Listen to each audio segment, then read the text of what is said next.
नमस्कार, जय श्री राम। स्वागत है आज के वीडियो में। आज थोड़ी सी बात करेंगे कि जो इंटरनेशनल पोजीशन है वर्ल्ड की पूरी, उसका हमारे इलेक्शंस पे क्या इम्पैक्ट पड़ा या बन रहा था, उन सब चीज़ों को लेके। तो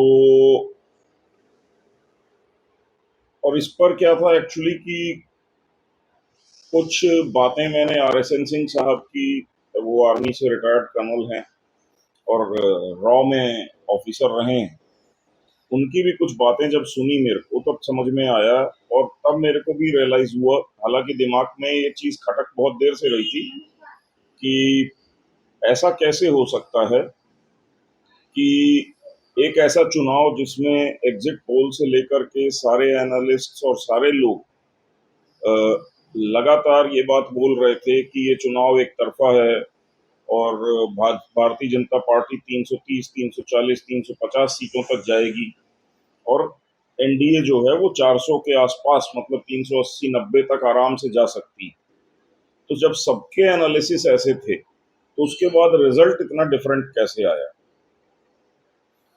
दूसरी चीज जो मेरे दिमाग में खटक रही थी कि इलेक्शन के रिजल्ट्स आने के बाद तमाम तरह के एनालिसिस सामने आने शुरू हुए कि यूपी में भीतरघात हुई और टिकटों का बंटवारा सही नहीं किया गया और संघ ने काम नहीं किया और भाजपा के नेताओं ने काम नहीं किया या कोई कैंडिडेट सही नहीं था या उसने प्रचार नहीं किया, तमाम तरह की चीजें। फिर एक आया कि कांग्रेस अपना नैरेटिव बना के ले गई और वो 8500 रुपए वाला वो खटाखट वाला मुद्दा वो उन्होंने बना दिया। फिर किसी ने बोला कि अब की बार 400 पार का जो एक नारा दे दिया था मोदी जी ने, तो उसके जवाब में भाजपा ये एक्सप्लेन नहीं कर पाई कि 400 पार उन्हें क्यों चाहिए।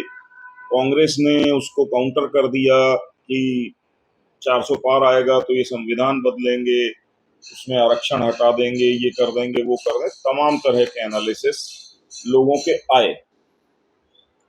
तो मैं इसको ये लगातार सोच रहा था कि भाई, भारतीय जनता पार्टी और अमित शाह और मोदी कोई नौसिखिए तो है नहीं चुनाव में कि इन्होंने पहली बार चुनाव लड़ा और इस टाइप के ब्लंडर मिस्टेक्स हो गई इनसे कि टिकटें गलत लोगों को दे दी, या प्रचार हो रहा है कि नहीं हो रहा है ये देख नहीं पाए, या कि सोशल मीडिया पे इनके जो अगेंस्ट में नैरेटिव बन रहा है, इनकी आईटी सेल भांग पी के बैठी रही, कुछ करी नहीं और इन लोगों को समझ में नहीं आया कि हमारी आईटी सेल कुछ नहीं कर पा रही है। तो कुछ बातें समझ में नहीं आ रही थी कि यार ये ऐसा कैसे हो सकता है। ये तो मतलब ऐसा लग रहा है कि ये चुपचाप बैठे हुए थे और चुनाव का रिजल्ट बिगड़ता चला गया, इनको पता ही नहीं चला। वो भी जब 7 स्टेजेस में इलेक्शन हुआ है, मतलब अगर 2 या 3 चरणों में चुनाव हो गए होते मान लीजिए, तो भी कहा जा सकता है कि जब तक इनको समझ में आया कि गड़बड़ कहाँ हो रही है तब तक में सब कुछ हो गया था। ऐसा भी नहीं था। 1 महीने के ऊपर पूरी प्रक्रिया चली चुनाव की और 7 चरणों में मतदान हुआ।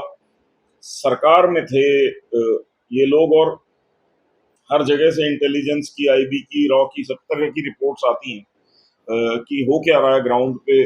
उसके अलावा पार्टी का फीडबैक आता है, कैडर का फीडबैक आता है, सब कुछ। तो मसला कहाँ बिगड़ा है इस पे?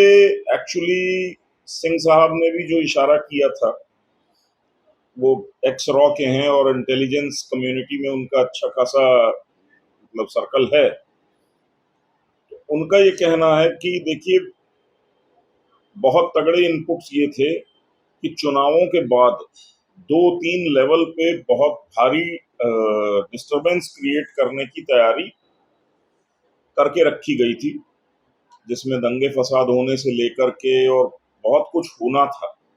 और सबसे बड़ा नैरेटिव जो चलाना था वो ये चलाना था कि भारत में डेमोक्रेसी खत्म हो गई और ये कि एक तरफा चुनाव हो रहे हैं और ईवीएम और चुनाव आयोग बीजेपी और मोदी के साथ मिले हुए हैं, और इस टाइप की एक नैरेटिव वेस्ट से वेस्टर्न मीडिया से चला करके और किसी तरीके से मोदी को डिस्क्रेडिट करना कि ये तो तानाशाह हैं, ये जबरदस्ती चुनाव जीत लेते हैं अपने यहाँ और अपने विपक्षी दलों के नेताओं को जेलों में डाल रखा है, इस टाइप की कहानियां। और उसी के कड़ी में अगर आप देखें तो अचानक अरविंद केजरीवाल को आउट ऑफ द ब्लू अचानक कोर्ट जबरदस्ती एक बेल टाइप की दे देती है कि तुम 21 दिन के लिए जाओ, प्रचार करो। अब ये देश में कभी नहीं हुआ। कॉमेडी भी ये थी कि उसने कभी बेल मांगी नहीं थी कोर्ट से, और उसके बावजूद उसको बोले तुम्हारी सुनवाई बाद में करेंगे, तुम तो निकलो बाहर, जाओ प्रचार करो। तो ये कैसे हुआ? तो वो जो एक नैरेटिव बनाने की कोशिश हो रही थी कि विपक्ष के नेताओं को जेल में डाल करके मोदी चुनाव जीत गए हैं और ऐसा है वैसा है, जो भी एक हंगामा खड़ा करने की कोशिश थी, और भारत की जो एक छवि है अंतर्राष्ट्रीय स्तर पे, एक नरेंद्र मोदी की पॉजिटिव इमेज है, उसको डैमेज करके और भारत को डैमेज करने की एक प्लानिंग थी। अब उसको काउंटर कैसे करना है? तो उसको काउंटर करने के लिए कुछ तो ऐसा करना पड़ेगा कि इलेक्शन ट्रांसपेरेंट दिखाई दे। तो उसके लिए केजरीवाल को बाहर भी निकाल दिया गया, और कुछ एरियाज में कुछ सीट्स को लेकर के कुछ ऐसा ढीलापन छोड़ा गया जानबूझ के कि जहां सीटें कम हों, और वेल कैलकुलेटेड छोड़ा गया। जैसे उत्तर प्रदेश में इनको मालूम था कि वर्स्ट केस हम अगर लूज करेंगे तो 30-35 सीट्स चली जाएंगी हमारे हाथ से ऑपोजिशन के हाथ में, वो होने दिया गया। इसीलिए क्योंकि उत्तर प्रदेश में राहुल गांधी भी चुनाव लड़ रहे थे तो उनको भी जीत लेने दिया गया। वहां से मोदी भी चुनाव लड़ते हैं तो उसको ढीला किया गया ताकि मोदी का जो वोट शेयर है वो भी कम हो जाए, इंटरनेशनली कोई उंगली ना उठा सके हमारे चुनावों की क्रेडिबिलिटी पे और इस गवर्नमेंट के इलेक्शन की क्रेडिबिलिटी पे। अब ये सारी चीजें अगर आप उस नजरिए से देखें कि ये जानबूझ के होने दिया गया, चुनावों को थोड़ा सा ढीला छोड़ा गया और सीटों को थोड़ा कम करके लाई भारतीय जनता पार्टी अपने लिए, तब तो ये बात समझ में आती है। क्योंकि ये बात नहीं समझ में आती है कि अमित शाह हो या मोदी हो, ये इतने नौसिखिए हैं कि इतना सब गलत होता चला गया लाइन से और इनको होश नहीं था। अगर ऐसा था तो उड़ीसा में एक तरफा स्वीप कैसे मार ली इन्होंने, जिस स्टेट में ये कभी इनकी कोई ऐसी ताकत नहीं थी, वहां पे स्टेट गवर्नमेंट में भी आ गए और पूरे 20-21 सीटें हैं उसमें से 19 सीटें ले आए लोकसभा की। आंध्र प्रदेश में एकदम से पूरा मामला पलट गया। तो बहुत सारी जगहों पे जहां पे कि जरूरी था वहां पे पॉजिटिव रिजल्ट लेके आई बीजेपी। एमपी में 29 की 29 सीटें आ गई और बाजू में उत्तर प्रदेश सुपड़ा साफ। ऐसा कैसे हो गया कि एक जगह मैनेजमेंट अच्छा चल रहा है, दूसरी जगह सब कुछ बेकार हो गया? तो ये पॉसिबल नहीं है कि इतनी गलतियां हुई हैं। गलतियां की गई हैं, जानबूझ के की गई हैं, और उसके पीछे ये इंटरनेशनल एक रीजनिंग थी। अब रीजनिंग ये थी कि देश में दंगा फसाद और बाकी सारी चीजों को भड़का करके और देश को उसमें उलझाया जाए लगातार, वो सही रहेगा, या कि एक ऐसा रिजल्ट ले आओ कि विपक्ष के पास दंगा फसाद और बाकी सारी चीजों को भड़काने का कोई बहाना या रीजन बचे ही ना।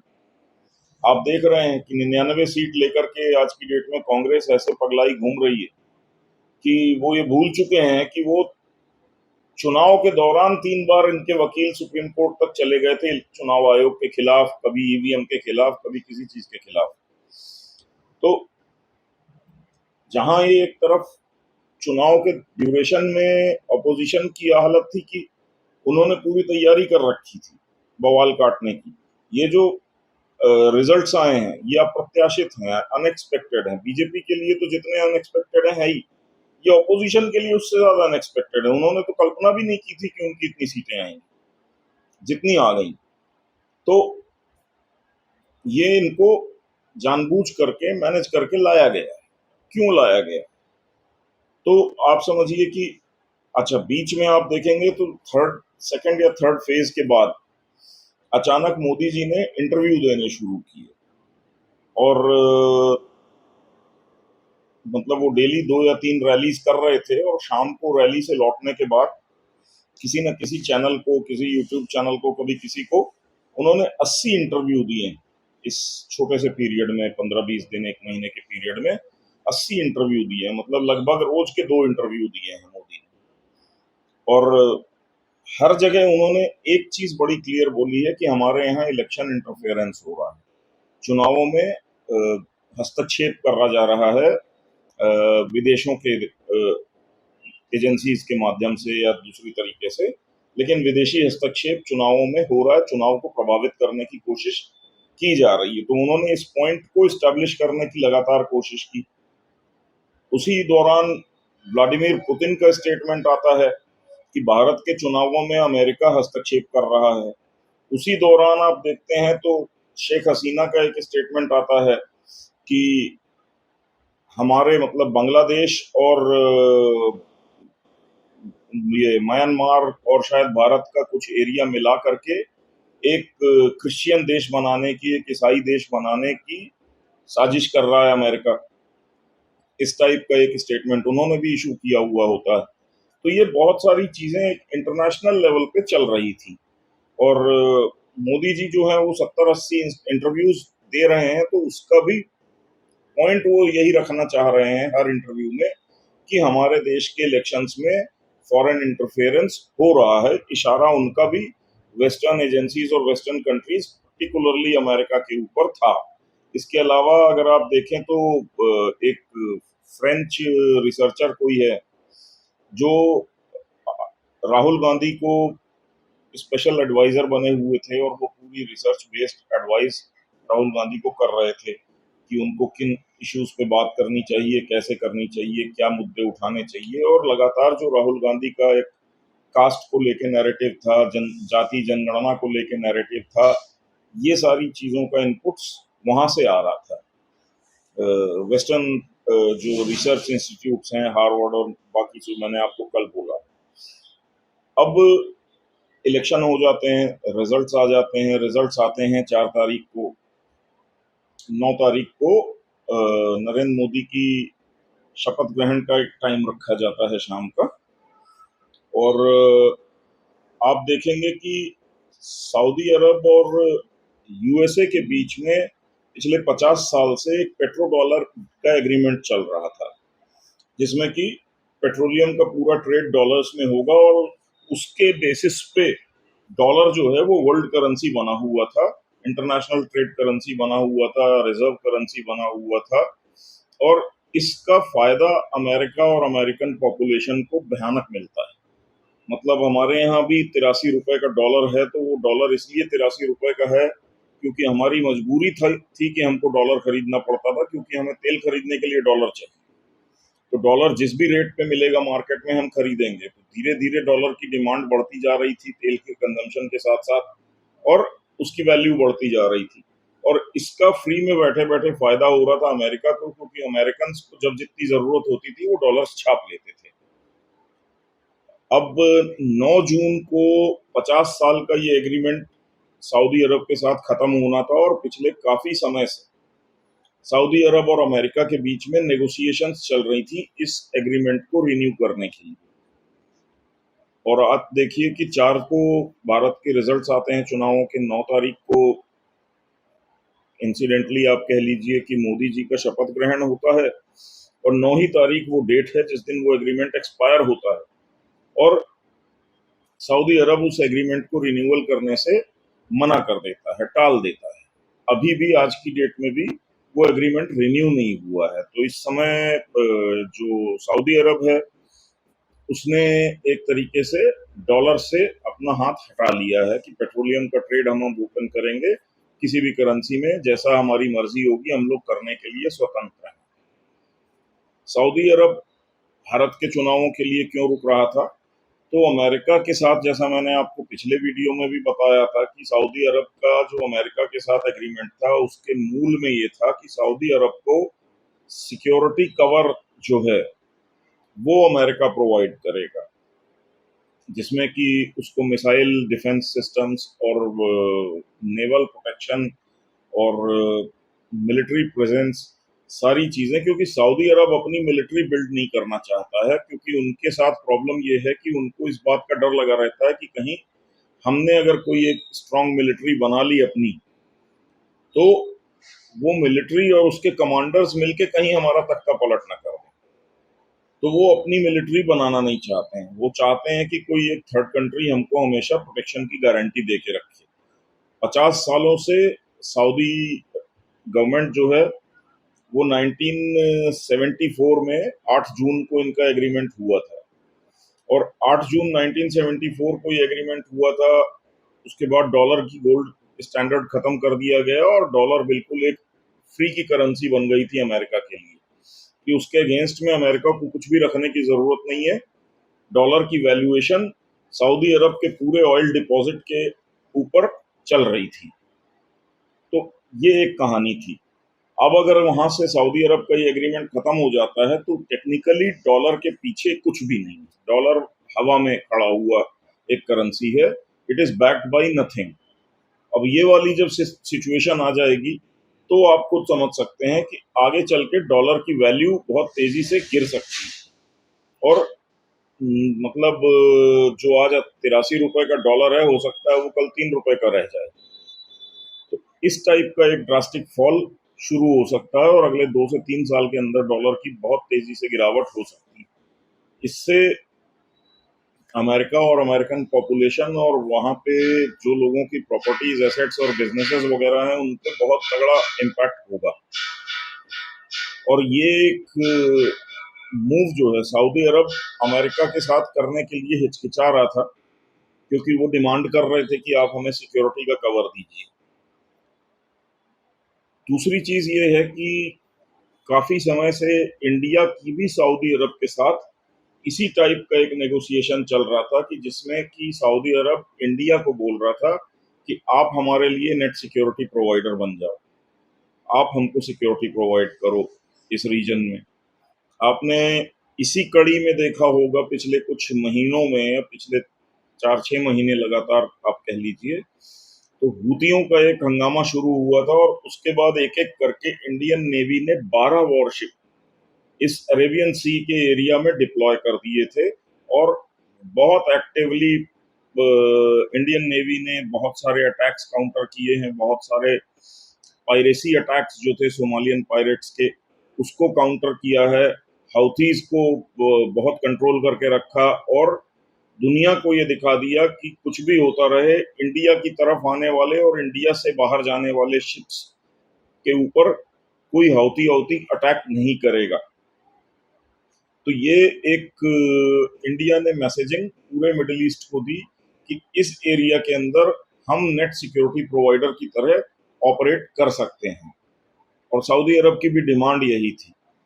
लेकिन इन सारी चीजों में कि इंडिया उनको इस टाइप का एक कवर देगा, सिक्योरिटी कवर, उसके लिए जरूरी ये था कि ये कंटिन्यू करे, प्रेजेंट गवर्नमेंट कंटिन्यू कर जाए। तो मोदी का रिटर्न आना जरूरी था।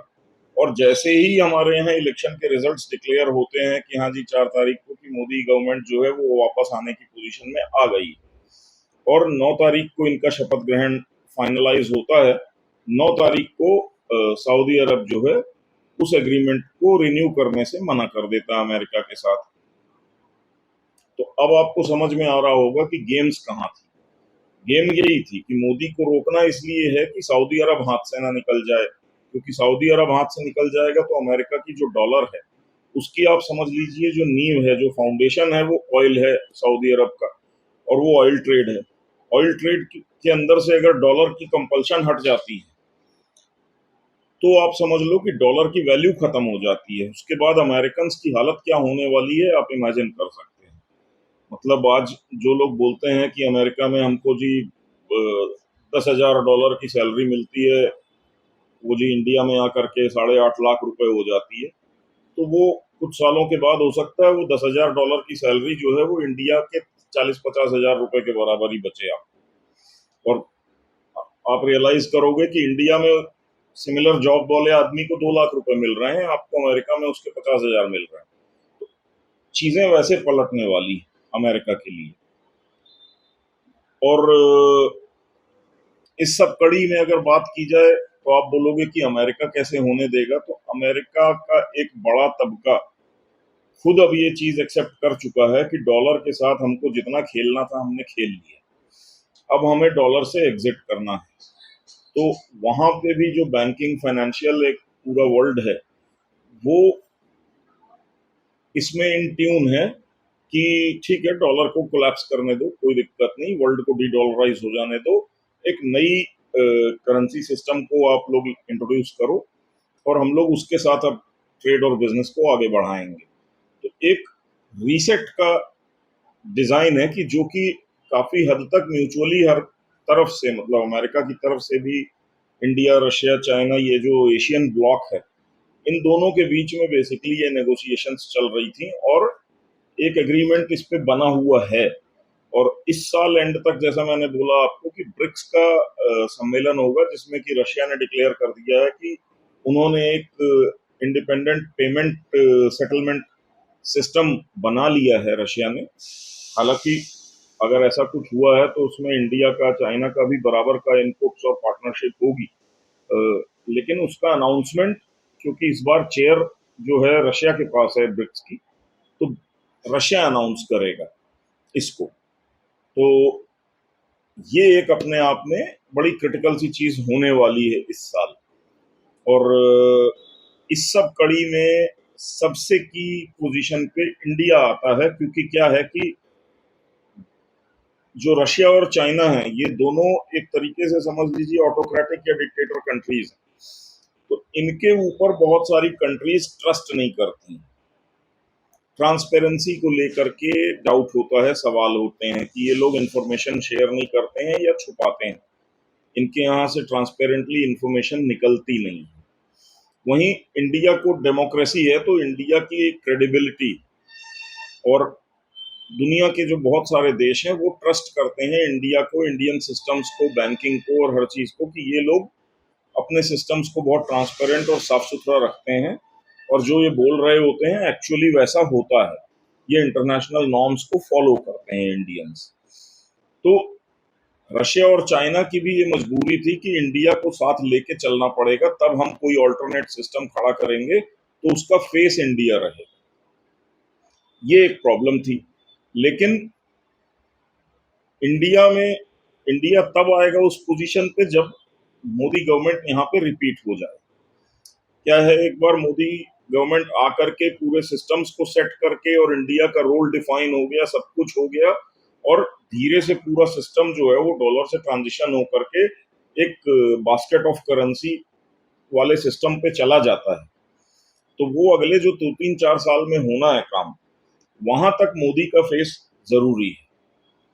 और इसलिए ये गवर्नमेंट का आना जरूरी था, और मोदी का फेस वो भी क्रेडिबिलिटी के साथ आना, मतलब कोई उंगली ना उठी हो कि मोदी ने इलेक्शन में घपलेबाजी करके इलेक्शन जीत लिया या इस टाइप की कोई बात हो। तो इस कारण से यहाँ पे जानबूझ के इलेक्शन में कुछ स्टेट्स के अंदर एक ढीलापन छोड़ा गया, ताकि दुनिया को ये समझ में आए कि नहीं जी, इंडिया में इलेक्शंस हुए हैं, फ्री एंड फेयर हुए हैं, बीजेपी गवर्नमेंट में थी, पावरफुल थी, फिर भी उन्होंने बहुत सारी सीट्स लूज की हैं। खुद नरेंद्र मोदी का मार्जिन 5 लाख से कम होकर के 1.5 लाख पे आ गया है। तो इस टाइप का एक नैरेटिव, और प्लस ऑपोजिशन के लिए भी कि तुम्हारी सीट्स 50-55 सीट से बढ़ के 99 हो गई, तो तुम कैसे कह सकते हो कि तुम्हारे अगेंस्ट में काम हुआ है या कि ईवीएम मशीन्स रिग्ड थी। वो कोई इशू बनेगा नहीं इनका।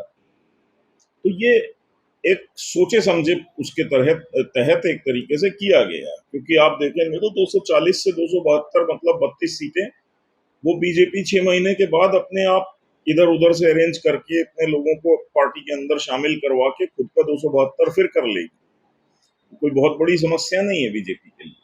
लेकिन इमीडिएटली अगर आप देखते हैं तो इमीडिएटली इन्होंने वो जो एक इशू खड़ा हो सकता था, दंगे फसाद होते, पूरा खून खराबा मचता, देश के अंदर नुकसान होता, आइडिया ये था कि इतना डिस्टरबेंस क्रिएट कर दो कि जो इन्वेस्टमेंट्स और बाकी सब कुछ इंडिया में हो रहा है वो सब कुछ रुक जाए, और लोगों को ये लगने लगे कि बड़ा अनस्टेबल डिस्टर्ब टाइप का देश है, यहाँ पे क्यों इन्वेस्ट करना, और कैसे ये कंट्री इतना बड़ा रोल प्ले कर सकती है इंटरनेशनल फाइनेंस और उसमें सब में। तो वो सारी चीजों को मतलब संभाल पाना बड़ा मुश्किल होता।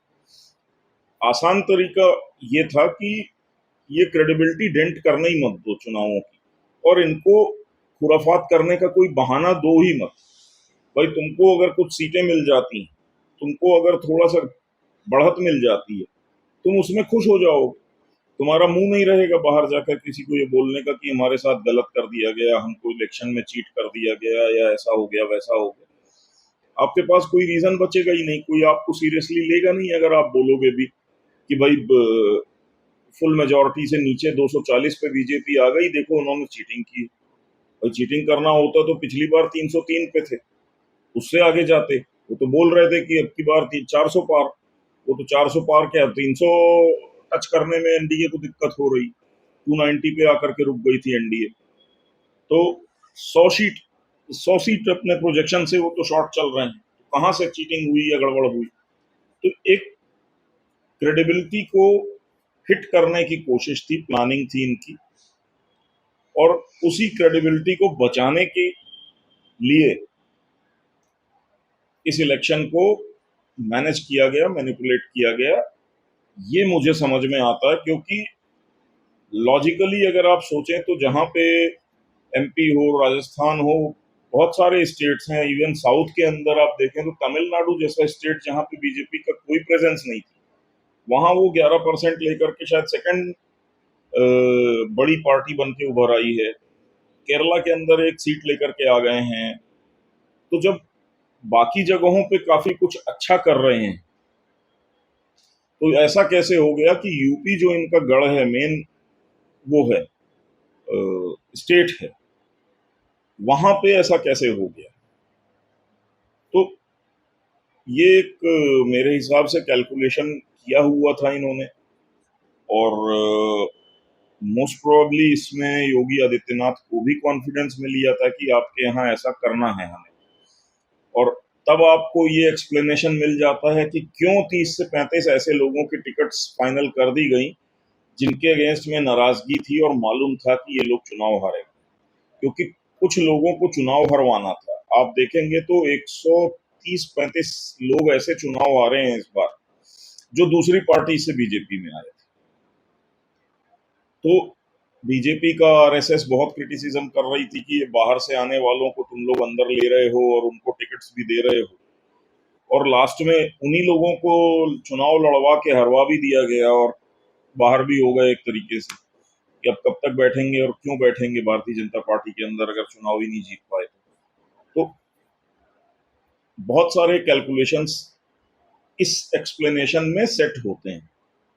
तो मैं ये नहीं कह रहा हूं कि ये एक थ्योरी हो सकती है, लेकिन अगर आप लॉजिकली देखें तो ये बात भी गले से नीचे नहीं उतरती है कि बीजेपी जैसी पार्टी, जिसको कि मतलब वर्ल्ड की बेस्ट इलेक्शन फाइटिंग मशीन कहा जाता है, कि बीजेपी एक ऑर्गेनाइजेशन नहीं है, वो एक मशीन है, वो चुनाव मशीन की तरह लड़ती है, और उनका सब कुछ सेट होता है कि चुनाव की कैंपेनिंग कैसे होनी है, कौन क्या करने वाला है, पन्ना प्रमुख और आधा पन्ना प्रमुख और पता नहीं क्या क्या, बहुत तगड़ी स्ट्रेटजी इन्होंने बना रखी है। और ऐसी पार्टी एकदम ऐसा लग रहा है कि कुछ इलाकों में बेहोश टाइप की पड़ी हुई थी कि ऑपोजिशन आया, उसने वो पर्चे बांटे 8500 रुपए महीने वाले, और दलितों को भड़काया सड़काया और सब किया, और ऐसी तैसी करके चले गए। तो ये पॉसिबल तो है नहीं, ऐसा तो हो ही नहीं सकता है कि बीजेपी को ये सारी चीजें पता नहीं थी, समझ में नहीं आई, और इन्होंने उसके जवाब में कुछ किया नहीं। तो ऐसा लग रहा है कि जानबूझ के ढील छोड़ी गई थी कि ठीक है भाई, हमको पता है कि हमें कितना नुकसान झेलना है, और वो नुकसान ऐसा था कि पूरी कंट्री को एक नुकसान पहुंचे। उससे अच्छा है कि इलेक्शंस में थोड़ा सा नुकसान अभी ले लो, और ये नुकसान हम बाद में कवर कर लेंगे 5-6 महीने के बाद।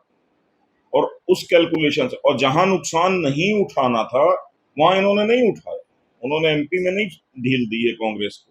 इन्होंने उड़ीसा में इनको वो गवर्नमेंट चेंज करनी थी क्योंकि नवीन बाबू काफी बुजुर्ग हो गए थे।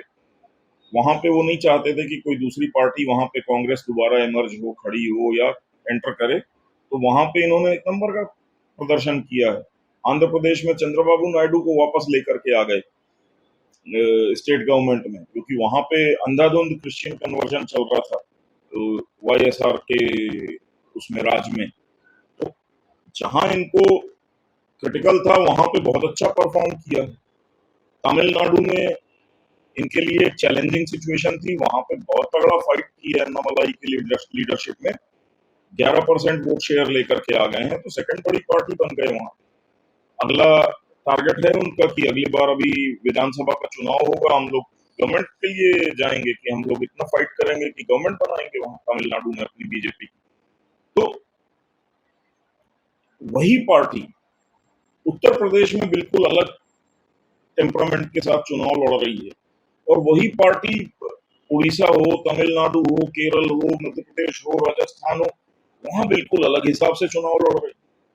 तो ऐसे दो फेस कैसे हो सकते हैं एक ही पार्टी कि एमपी के अंदर वो जहां जरूरत है वहां टिकट्स बदल भी रही है और सब कुछ कर रही है और पूरा एग्रेसिवली कैंपेनिंग भी हो रही है, यहाँ पे आरएसएस भी काम कर रही है, सब कुछ हो रहा है, और बाजू में उत्तर प्रदेश में सब सो रहे हैं, ना आरएसएस आने को तैयार है, ना कोई कुछ करने को तैयार है। तो ये चीज गले नीचे नहीं होता कि ऐसा कैसे हो सकता है कि आधी जगह बहुत अच्छा काम कर रहे हैं, आधी जगह काम ही नहीं कर रहे हैं। तो वो एक कैलकुलेशन वाली बात है। और उत्तर प्रदेश की जहां तक बात है तो शायद वो योगी जी के ऊपर जो एक कॉन्फिडेंस है कि यार 30-35 सीट चली भी जाती है तो योगी जैसा इतना पावरफुल लीडर है हमारे पास कि वो अगले चुनाव में फिर पलटा लेगा, ये सारी चीजें रेगुलराइज हो जाएंगी। तो और विधानसभा चुनाव है 27 में, तब तक भी योगी बाबा उसके लिए इस सब चीजों को वो कर लेंगे, निगेट करके और चुनाव निकाल लेंगे। तो क्योंकि वहां पे एक योगी जैसा पावरफुल लीडर है तो वहां पे ये रिस्क ले लिया गया। ऐसे महाराष्ट्र की बात करें तो महाराष्ट्र में तो वैसे ही पता नहीं कौन सी खिचड़ी पक रही है, किसी को कुछ समझ में नहीं आ रहा है। तो वहां पे आज की डेट में कुछ भी हो जाए, 6 महीने के बाद कौन सी पार्टी किधर होगी, कौन सा नेता किधर होगा, ये किसी को नहीं पता। महाराष्ट्र की वो हालत है, तो इसलिए वहां पे भी जो हो रहा है होने दो, उस टाइप की बात है। तो उत्तर प्रदेश और महाराष्ट्र को इसलिए शायद ढीला छोड़ा गया कि, और दूसरी बात महाराष्ट्र के अंदर भी बीजेपी काफी स्ट्रांग है, आरएसएस काफी स्ट्रांग है, और इनको ये पता था कि यार हम अगले इलेक्शंस तक जो भी होगा इस सबको वापस रिवर्स कर लेंगे और अपनी मिस्टेक्स को सही कर पुरा के कर लेंगे, अभी गलतियां करनी है। तो ये कुछ उस तरह का कहानी है कि जहां आप सामने वाले को आगे बढ़ने देते हैं, आप एक कदम पीछे हट जाते हैं 4 कदम आगे बढ़ने के लिए। और उसका रिजल्ट मैंने आपको जो बोला है कि इंटरनेशनल पहला खबर जो आ गई वो आ गई कि सऊदी अरब अमेरिका के साथ वो पेट्रो डॉलर का अभी तक उसने एग्रीमेंट रिन्यूअल नहीं किया है, वो पीछे हट गया है। अब ये समझ लो आप कि ये अमेरिका की लाइफलाइन है।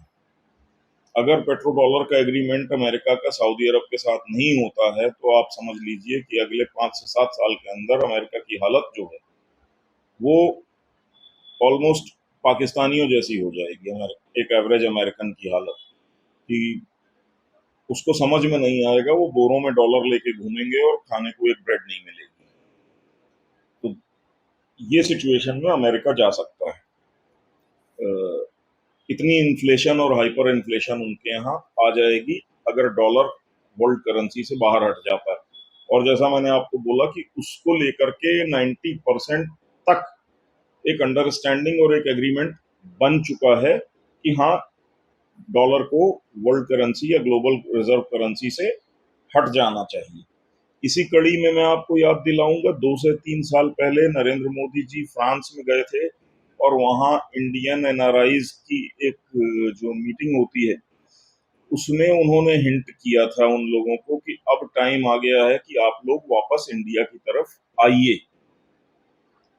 उसका रीजनिंग ये थी कि कल को ये डॉलर और वेस्टर्न जो इकोनॉमीज हैं, इनकी जब पकड़ खत्म होगी इंटरनेशनल मार्केट से, आप लोगों को बहुत नुकसान होगा, क्योंकि आपके जो यहाँ पे लाइफ स्टाइल और वैल्यू और सब कुछ है, प्रॉपर्टीज, एसेट्स, बैंक बैलेंस वगैरह का, वो रातों रात एकदम से खत्म हो जाएगा। आप लोगों के पास कुछ बचेगा नहीं। बेटर है कि आप अपने एसेट्स और बाकी सारी चीजें इंडिया में शिफ्ट करके और इंडिया आने की कोशिश करो।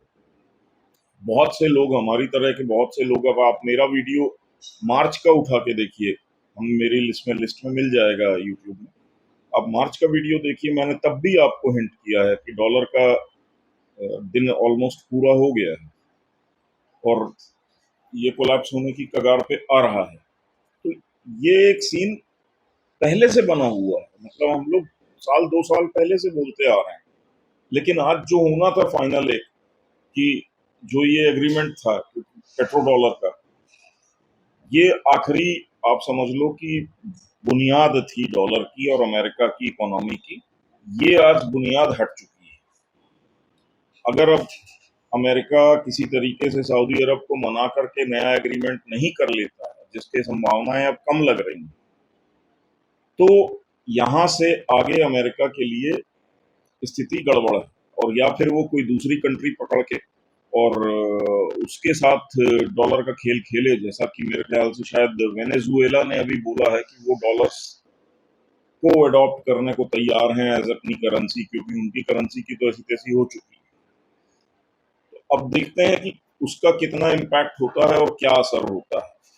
लेकिन एज ऑफ नाउ, आज की स्थिति में अगर आप बात करें, तो अमेरिकन डॉलर के नीचे से उसका जो बेस था पेट्रो डॉलर का, वो हट चुका है। मोदी को इसलिए आने से रोकना था कि ये जो सऊदी अरब ने स्टैंड ले लिया है कि हम अभी एग्रीमेंट रिन्यूअल नहीं करेंगे, ये मोदी के वापस आने की खबर मिलने के बाद सऊदीज को एक रीअश्योरेंस मिल गया है इंडिया से, रशिया से, कि तुम्हारी सिक्योरिटी का इशू नहीं रहेगा। और चाइना से मोस्ट प्रोबेबली, क्योंकि सऊदी अरब का जो सबसे बड़ा सिरदर्द है, हेडेक है, वो ईरान है। और ईरान के ऊपर चाइना का भी काफी होल्ड है, ईरान के ऊपर रशिया का भी काफी होल्ड है, और ईरान के ऊपर इंडिया का भी काफी होल्ड है। तो सऊदी अरब को मालूम है कि जब अगर ये तीन कंट्रीज हमको गारंटी दे रहे हैं, तो ईरान इन तीन को नाराज करके हमको डिस्टर्ब नहीं करेगा। वेयर एज ईरान की, टेक्निकली देखा जाए तो अमेरिका ने ईरान के ऊपर सैंक्शन लगा रखा है, तो ईरान हर उस कंट्री को अटैक करता है जो कि अमेरिकन अलाई है। तो सऊदी अरब के लिए लॉजिकल ये था कि यार, हम अगर अमेरिका के अलाई बन के बैठे रहेंगे तो हम हमेशा ईरान के टारगेट बने रहेंगे। और ईरान डायरेक्ट टारगेट करता नहीं है। ईरान के पास वो हमास, हिजबुल्ला और हूती, ये तीन टेररिस्ट ऑर्गेनाइजेशन हैं, इनके थ्रू वो किसी के ऊपर कहीं भी कभी भी अटैक करवाता है। तो सऊदी के लिए भी एक रीअलाइनमेंट के लिए अच्छा मौका था कि हमारी सिक्योरिटी की गारंटी जो है, वो रशिया, चाइना, इंडिया का जो ब्लॉक है, अगर हम इनके साथ अलाइन होते हैं, तो पहली चीज, ये हमारे रीजन की कंट्रीज, एशिया रीजन में ही ये सारे आते हैं। तो एक तो हमारे रीजन के पावर्स हैं, दूसरा इन सबका ईरान के ऊपर अच्छा खासा होल्ड है, प्रेशर है। ईरान इनको काउंटर नहीं करेगा कभी, और इनके खिलाफ जाके कभी हमारे अगेंस्ट कोई एक्टिविटी करेगा नहीं। और इस लिहाज से अगर आप देखते हैं, और वहां पे मोदी का एक बड़ा सेंट्रल रोल हो जाता है, क्योंकि रशिया और चाइना जो है, इन दोनों को भी बैलेंस करने के लिए इंडिया की जरूरत है। प्लस जो मैंने आपको एक बोला कि क्रेडिबिलिटी की बात है, कि रशिया और चाइना के ऊपर दुनिया के बाकी देश भरोसा नहीं करते हैं, भरोसा वो इंडिया पे कर सकते हैं बैंकिंग और बाकी सारी चीजों के लिए। और इस क्रेडिबिलिटी को मेंटेन करने के लिए इस इलेक्शन की क्रेडिबिलिटी मेंटेन करना जरूरी था, और मोदी गवर्नमेंट का वापस आना जरूरी था, ताकि ये जो सारी 10 सालों में अंडरस्टैंडिंग्स बनी है, इन्हें कंटिन्यू किया जा सके। और अमेरिका का एक जो सेक्शन है, उसकी पूरी कोशिश थी कि किसी तरीके से मोदी को रोको, मोदी नहीं आता है, कोई दूसरा आ जाता है, तो ये 10 सालों में जो भी अंडरस्टैंडिंग थी, सब कुछ बिगाड़ के खत्म किया जा सकता है और सब कुछ बैक टू स्क्वायर वन आ जाएगा। उसके बाद सऊदी अरेबिया भी मजबूर होकर के अमेरिका के साथ ये पेट्रो डॉलर एग्रीमेंट साइन कर लेता है। तो ये वाला एक सिनारियो बना हुआ था। तो और भी ऐसे कई सारे फैक्टर्स हैं, और इसी कड़ी में आप देखेंगे कि आज मोदी जी इटली गए हुए हैं। अब इटली में उनका जो स्टेटमेंट आता है वो इम्पोर्टेंट होगा, वो क्या बोल रहे हैं, किसको क्या टारगेट कर रहे हैं।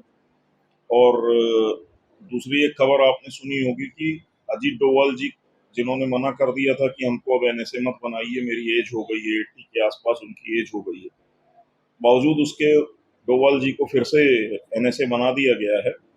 और अजीत डोवाल जी का एक्चुअली मिडिल ईस्ट में काफ़ी इन्फ्लुएंस और काफ़ी सारे रिलेशंस हमारे जो सिक्योरिटी रिलेटेड हैं ये मिडिल ईस्टर्न कंट्रीज के साथ, उसके पीछे अजीत डोवल जी का काफी इम्पोर्टेंट एक रोल है।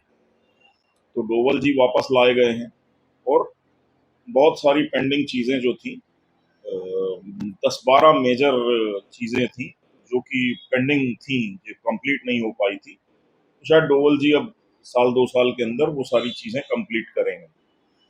और इस एक्सप्लेनेशन से अगर आप समझने की कोशिश करेंगे तो आपको समझ में आएगा कि क्यों ऐसा हुआ है कि बीजेपी ने कहीं बड़ा अच्छा इलेक्शन लड़ा है और कहीं बड़ा ढीला इलेक्शन लड़ा है। तो ये तभी हो सकता है कि जब आप ये सब जानबूझ के कर रहे हैं। और कोई एक्सप्लेनेशन इसका बनता नहीं। बाकी एनालिसिस जो चल रहे हैं लोगों के, वो तो चलते रहेंगे, लोग करते रहेंगे।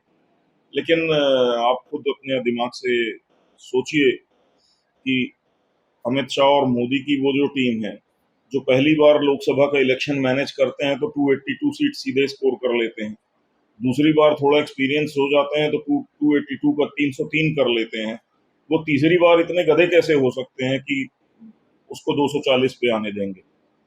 तो ऐसा होता नहीं। तो बिल्कुल वो सोची समझी एक कोई प्लानिंग है जिसके तहत इस टाइप का एक रिजल्ट आया है, कि जिसके बाद आप देखेंगे कि किसी विपक्षी दल ने ईवीएम का एक बार भी नाम नहीं लिया है, और अब वो जिंदगी में नहीं ले सकते हैं कि ईवीएम गड़बड़ है जी। केजरीवाल का जो एक कहानी थी कि विपक्ष के नेताओं को जेल में डाल करके और तानाशाही करके चुनाव जीत रहे हैं, तो केजरीवाल को भी बाहर छोड़ दिया। उस बेवकूफ ने भी आते ही आधा टाइम बर्बाद कर दिया उस स्वाति मालीवाल वाले कांड को करके। तो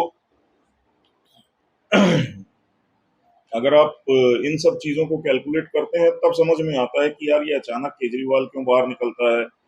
अचानक बहुत सारी चीजें इसमें अगर आप देखेंगे इस नजरिए से तो आपको समझ में आने लगेंगी। नमस्कार, धन्यवाद, जय श्री राम।